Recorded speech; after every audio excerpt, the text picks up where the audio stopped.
On le connaît Sniper, mais Laurent Baffy est loin d'être seulement un auteur qui dézingue à tout va sur les plateaux télé ou dans ses spectacles.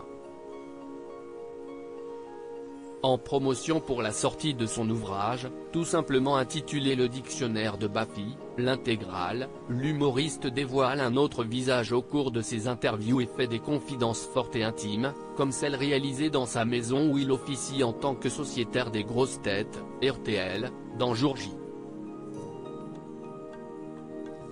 Dans sa jeunesse, Laurent Baffy se rêvait artiste mais ne savait pas trop comment y parvenir. Il a voulu alors devenir comédien mais l'écriture lui est venue en premier et il a montré sa plume efficace. S'y estime même lui qui a créé ce métier qui fait fureur dans les talk-shows désormais, celui de Sniper. Il l'a été pour Thierry Ardisson notamment, frôlant parfois les limites du raisonnable, son ami Nolwenn Leroy et sa robe soulevée s'en souviennent.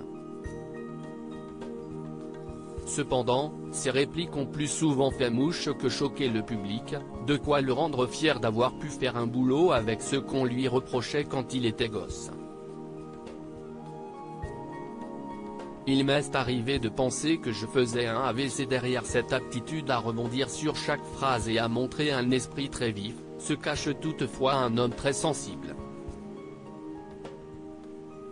Sur RTL, il a aussi pu expliquer à quel point cela influait sur son quotidien car il peut être plus qu'anxieux et a toujours un Lexomil sur lui, la raison pour laquelle je perds pas mal la mémoire, car ces saloperies vous niquent la mémoire, j'ai toujours un quart de Lexomil dans la poche de mon Jean, que je touche avant de monter sur scène. J'ai une bouffée d'angoisse donc je le touche et je ne le prends presque jamais. Mais si je ne l'aille pas, là, je fais une crise d'angoisse. Il m'est arrivé en montant sur scène de penser que je faisais un AVC et de jouer quand même, mais ça va beaucoup mieux. Laurent Baffy précise ensuite à son interlocutrice Flavie Flament que cette angoisse ne se situe pas seulement d'un point de vue professionnel, mais aussi privé.